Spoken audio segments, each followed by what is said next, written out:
Magandang umaga po sa inyong lahat. Magandang umaga po, Father. Siguro bago tayo magsimula ng ating homily, yung mga nasa may bandang likuran, meron po ditong isang row na wala pong nakaupo. Buntis ang pusa, kaya pumasok po kayo. Para hindi ko kayo nakatayo, yan. Hindi lamang kayo magiging komportable, kundi sigurado kapag kayo'y nakaupo, mas makapagdadasal po kayo ng mabuti. Yan, wag ho kayong Alam po ninyo, habang inaantay natin silang lumapit, dahil alam naman natin hindi matigas ang mga ulo nila. Yun po yung kagandahan, no? Nang kapag merong darating, ang unang kukuhaning upuan, no? Yung mga nasa unahan. Bakit? Ang tawag po doon, charity. Na kapag merong na-late, hindi ho siya mahihiyang pupunta sa unahan kasi marami ng tao. Kaya siguro po magandang i-practice natin yon sa ating parokya. Pwede po ba? Maliit lang po yung ating parokya pero gawin nating punong-puno ng charity yung ating simbahan. Kaya kapag meron pong na-late, hindi mahihiyang umupo sa mga bakante kasi may available na upuan doon sa likuran. At di sigurado tayo na lahat tayo sa loob ng misang ito, Katoliko. Paano mo daw malalaman ang umaaten ng isang pagpupulong, conference ay mga Katoliko? O kahit pamisa, ang mga Katoliko ang laging pinipili KKK. Kaduluduluhan, kahuli-hulihan, kasuluk-sulukan. Natawa kayo, ganyan po yung ginagawa natin. Pero pansinin ninyo, ito'y aking observation. Sorry sa mga gawin ko lang pong example kasi naaawa po ako. Nakatambak lahat sila doon. Kaya tinatawag, sabi ko, papasukin, paupuin. No, kawawa yung mga tao. Pustahan po tayo, yung mga nasa dulo, nasa gilid. Yan yung mga hindi masyadong mabigat yung dasal. Tama? Kasi katwiran, Lord, wala naman masyadong hinihili. Kaya okay lang ako dito, Lord, sa gilid. Pero kapag cancer ang sakit niyan, nasa unahan yan. Pag mabigat yung panalangin niyan, makikipag-unahan yan sa unahan. Kasi bakit? Cancer, Father eh. Pero pag sakit ng ulo lang, Father, by Jesse, kaya sa gilid lang po kami. Ayan, marami pong salamat. No? At least mas komportable po kayo. Alam nyo, sinisika po ng ating parokya, para lang po maunawaan ninyo, sinisika po natin na maging maayos yung ating liturhiya. No? Maging maayos po yung misa, ang ating pasilidad, ang choir, ang mga lektor. Kasi po, ang aim po natin, kayo po ay makapagdasal ng mabuti. Kaya tayo merong big ass fan, no? Na by the way, hindi pa bayad. Shout out. Pero shout out din kay Lola na nagtanong bakit po mabagal. Ayan, lumalakas siya ng konti. No? Kaya po tayo may mga ganitong bagay, no? Sapagkat ibig po natin, mas makapagdasal po kayo ng mainam. And you will thank me later. You will even thank the Lord. Sasabihin niyo, tama nga naman, nung nakaupo ako, mas naging komportable at nakapagdasal ako. Kahit hindi tumor ang sakit. No? Pwede pong maunang umupo, no? Sa unahan. Total naman, wala pong graded recitation. Wala naman po tayong quiz, no? Kaya yung iba natatakot maupo sa unahan baka kasi matanong. Kung inyo natatandaan, nung unang linggo ng Adbyento, ano po yung ating tema? Paghahanda, paghihintay. At habang tayo'y naghihintay, ano ang dapat? May mangyayari, may gagawin. Ngayon, nasindihan na ang ikalawang kandila ng korona ng Adbyento, na kung saan ang kandilang ito sumisimbolo at nagpapaalala ng mga katotohanan ng ating Ebanghelyo. At ano po iyon? Kung nung una, paghihintay na may gagawin, ngayon naman, ano po yung dapat gawin? Pagbabago. Change is coming. Sapagkat sa pagdating ng Mesiyas, sa ating bawat paghihintay sa kanyang pagdating, dahil merong nangyayari, ang bawat pangyayari uuwi sa pagbabago. Change is coming. Kaya nga po, sana habang pinakikinggan po ninyo yung ating tatlong pagbasa, somehow you have felt a little consolation. Sana nakaramdam ng konsolasyon habang pinakikinggan ang mga pagbasa. Alam niyo, ngayong panahon ng Adbyento, si Propeta Isaías, si Juan Bautista, at ang Mahal na Birhen, sila ang tatlong karakter ng panahon ng Adbyento na siyang magtuturo sa atin. Ano ba ang dapat nating gawin? Ano ba ang dapat nating mangyari? Anong pagbabago ang siyang naghihintay sa atin? Isa-isahin po natin. Sa unang pagbasa, napakinggan po natin si Propeta Isaías na kung saan ang sabi niya, God will comfort His people. Kung inyong matatandaan, ito po yung continuation ng pagbasa natin noong isang linggo. Na kung saan ang bayang Israel, ano po ang nangyari? Magbabalik tahanan. They're going to make a homecoming.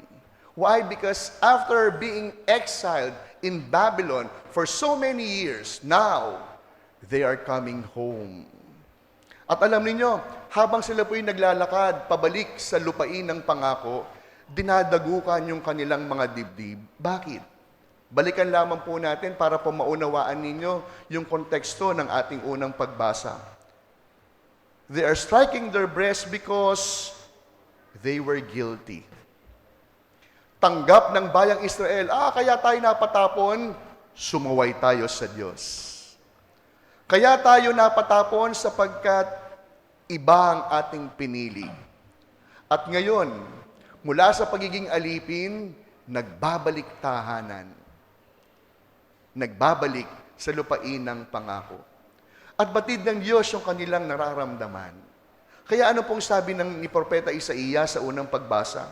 Be consoled. God will give you consolation. For God will comfort you.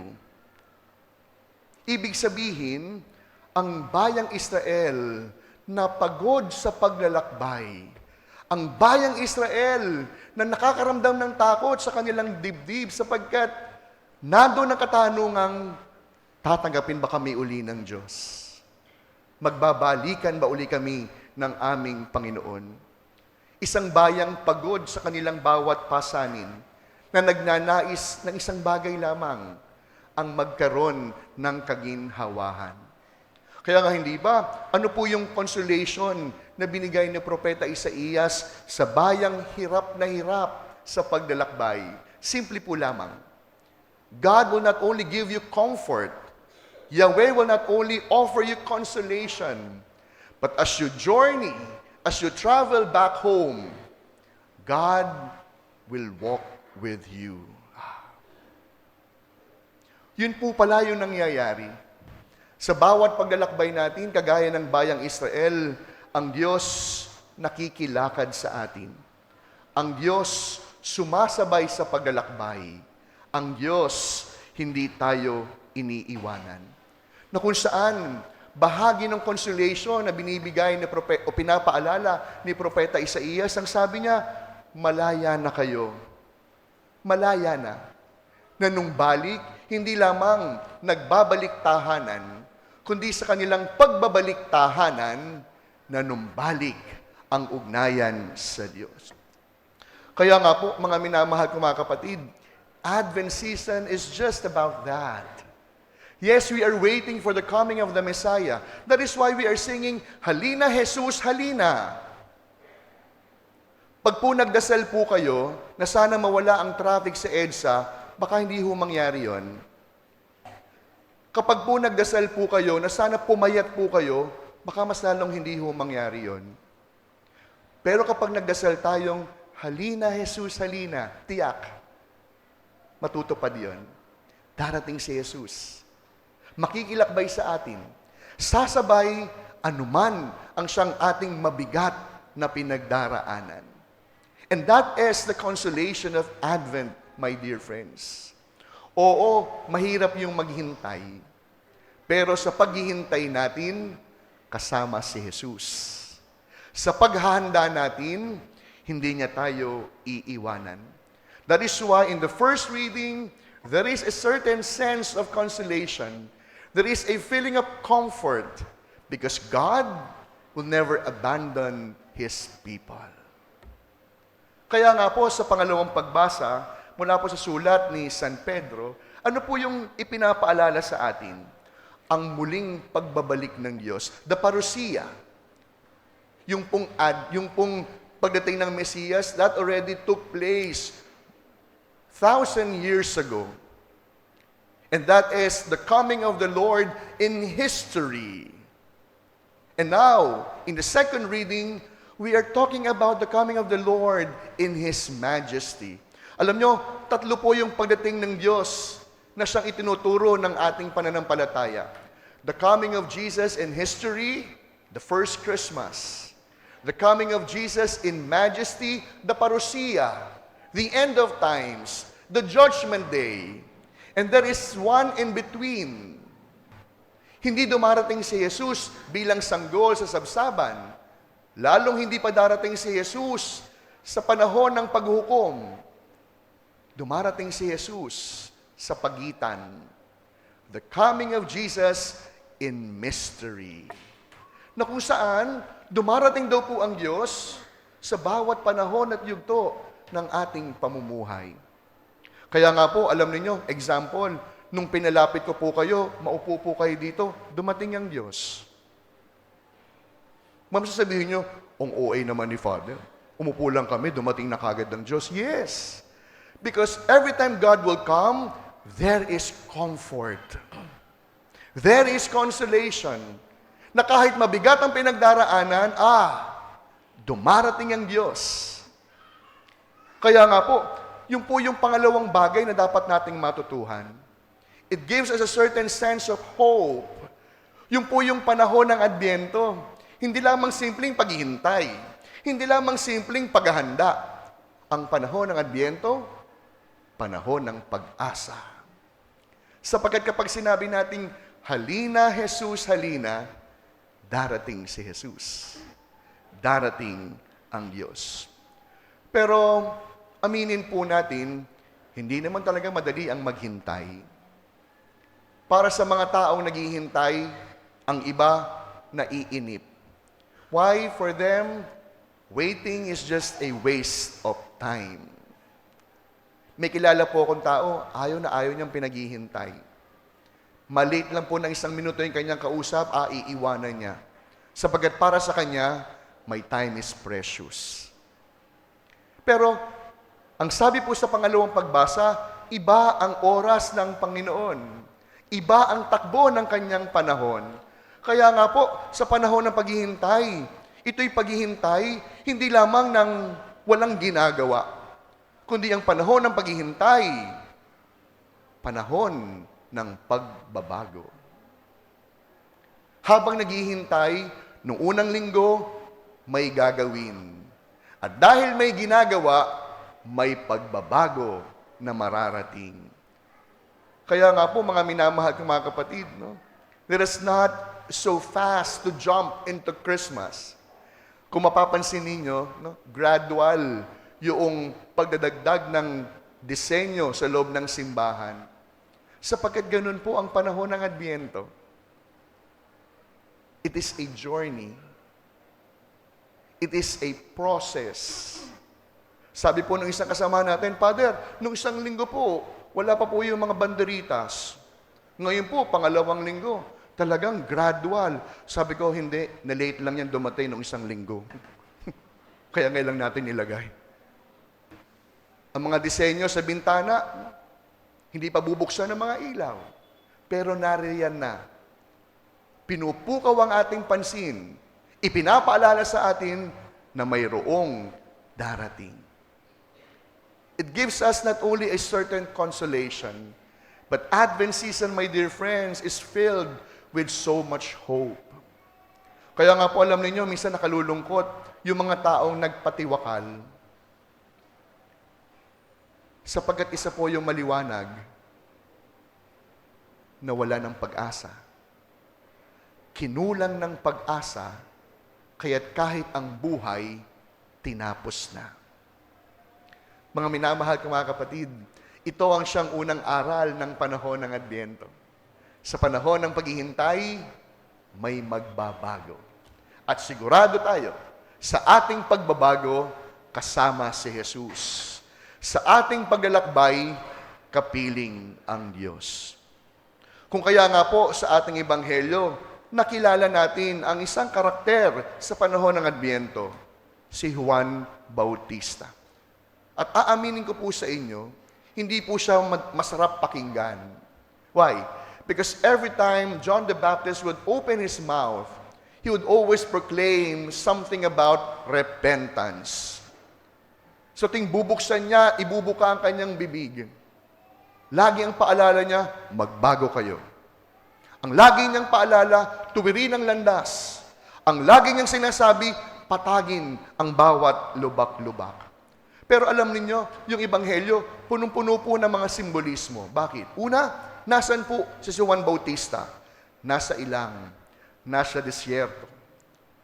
And for us, desert is not only a place, but desert for all of us is a situation, a feeling of dryness, a place of having lifeless. Sa disyerto, walang buhay. Sa disyerto, naroon ang kawalan ng pag-asa. Kung kaya nga po, yung lugar na walang pag-asa, yung lugar na walang buhay, ang sabi ni Juan, magbantay kayo, sapagkat sigurado may darating na magbibigay sa atin ng pag-asa. At ano po yung pag-asang ito? Simple po lamang. When John the Baptist preached about repentance, it gives us a certain hope because there is so much hope that is being offered to us. Kaya mga minamahal ko mga kapatid, huwag na huwag po natin sasabihin sa ating mga sarili, hindi na ako magbabago. Ganito na talaga ang ugali ko. Sapagkat kaya tayong baguhin ng pag-ibig ng Diyos. Yung pong mga magulang na naririto, na mayroong mga problematic na mga anak, ano ang pwede makapagpabago sa kanila? Hindi ang inyong pangaral, hindi ang kanilang masamang karanasan, kundi ang pwede magpabago sa isang anak na matigas ang ulo, ang wagas na pag-ibig ng kanyang mga magulang. Kaya po kapag matigas ang ulo ng inyong mga anak, huwag niyo pong sukuan.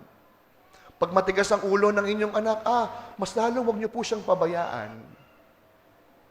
Sa panahon ng kanyang kawalan ng direksyon, ang pag-ibig niyo sa kanila ang siyang magbibigay ng tunay na pag-asa. Pangalawa, nanawagan si Juan Bautista hindi lamang ng pagbabago, kundi nanawagan si Juan Bautista ng isang uri ng pamumuhay, lifestyle. Napaka-OA, napaka-corny ni Juan Bautista. Bay, mantakin ninyo, nasa disyerto na nga, pulot-pukyutan lang ang trip na kainin. Mantakin ninyo, hinabing damit pa ng kamelyo na napakakati ang kanyang nais na suotin. Anong ibig sabihin? Advent is an invitation for us to live a new lifestyle. At ano po yung lifestyle na yon? A life of discipline. Tabi-tabi po. Magbibigay lamang ako ng isang halimbawa. Dito po sa ating parokya, hindi ko alam ano ang tingin ng mga tao kapag nalalaman nilang hindi ako nagpapapark sa gilid o tapat ng simbahan. Itatama ko lamang po. Okay pong magpark. Wala pong problema. Taga-Tondo po ako. Alam ko po ang espasyo. Ang limitadong espasyo para sa mga ganitong pagkakataon. Pero ano po yung gusto ko pong itama at ituro? Sa pagpapark, pwede namang magpaalam. Nalulungkot po ako kapag hindi na nga po nagpaalam magpark, yung barrier, tinanggal pa. Kaya minsan po, tabi-tabi po, minsan iniisip ko, yung simbahan, nakuhang hindi igalang, malamang sabihin niyo, ang OA niyo naman, Father, nagpark lang, di na po ginalang. Opo. Sapagat ang pagpapark ay isang pasasintabi. Basic courtesy po ang tawag doon, na pwede namang sabihin, kabayo, makikipark lang ako Wala. Kanina pong umaga, sabi ko po sa ating staff, bakit ang daming tambak ng basura? Father, hindi po atin yan. Kanino yan? Sa mga kapitbahay po. Shout out po sa mga nagtapon po ng basura sa tapat ng simbahan. Mapapailing ka na lang talaga. Kung nakuhang ganunin ang simbahan, paano pa kaya yung ordinaryong tapat ng ibang tahanan? Mantakin ninyo ha, parking pa lang yan. Basura pa lang yan. Wala nang disiplina. At ito po yung panawagan ni Juan Bautista. Kung ibig natin ang pagbabago, disiplina ang kailangan po natin. Kaya alam niyo, yung mga magulang po ng ating sakristan, pwede kong siguraduhin sa inyo, hindi naman natin sila tuturuan kung paano ang tamang pag-serve sa misa. Kundi kapag kasama ko sila, tuturuan ko sila kung paano maging maginoo. Yun po yung lagi kong paalala sa kanila. You should be a real gentleman. Sa panahon natin ngayon, tabi-tabi po, wala nang gustong maging gentleman. Ang lahat gustong maging siga. Ang lahat gustong maging astig. Pero sabi ko sa ating mga sakristan, dahil sakristan kayo, dapat gentleman kayo. Dapat magalang kayo. Dapat marespeto kayo. Kaya shout out po. Pwede pong mag-park sa ating simbahan. Wala pong problema. Magpapaalam lang. Meron nga po isang nagpaalam. Sabi sa akin, Father, makikipark po Patawarin ako ng Diyos. Ang una kong tanong, hanggang kailan? Ay, Father, mamayang gabi lang po. Kukunin ko po. Sige po. Awa ng Diyos, 1 week after niyang kinuha. Taga dyan siya. Hindi po masungit si Father, pero bilang pari, tungkulin ko pong turuan kayo pagdating sa disiplina. Kaya po mga minamahal kong mga kapatid, sa pagpapatuloy ng ating paghahanda, ito ang siyang panawagan ng panahon ng Adbyento. Habang naghihintay, may mangyayari, may gagawin. At ano ang dapat gawin? Magbabago ng pamumuhay. Hayaan po ninyong tapusin ko yung aking pagninilay sa isang kwento na aking nasaksihan nung ako'y seminarista pa. Bahagi po ng aming apostolate ang pagdalaw sa Manila City Jail, no? Nung ako po'y seminarista pa lamang. At bahagi po ng mga kwento ay yung nalaman kong kwento ng isang lalaki na nagalit sa Diyos sapagkat hindi pinakinggan ang kanyang panalangin. Sabi niya, Lord, huling operasyon na namin, mangre-raid po sila ng bangko. Pagbigyan mo na ako. Huli na to. Pagkatapos nito, magbabago ako. To make the very long story short, hindi natupad yung kanyang dasal. Sapagkat sa gabi ng kanilang pang-hold up ng bangko, nahuli po sila. 4 sa kanyang kasama, napatay. Siya lang ang nanatiling buhay. Nung una, hindi niya po maintindihan. Sabi niya, bakit ganun ng Diyos? Ginusto ko naman magbago, pero hindi niya pinagkaloob. And then eventually, he realized that God answered his prayers. Sapagkat kung hindi hinayaan ng Diyos na siya'y mahuli, malamang wala ng tatay ang kanyang mga anak. Malamang wala ng tatay ang kanyang pamilya. Sapagkat kasama ng 4 na kasama, posibleng siya ay mapatay. Kaya po ngayong panahon ng Adbyento, kung meron tayong mabigat na pinagdaraanan, ang sabi nga sa kasabihan, daanan mo lang.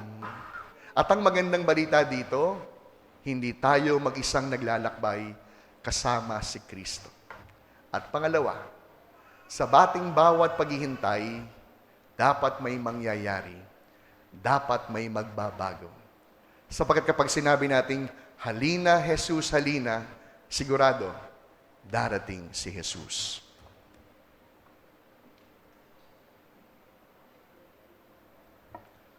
Amen.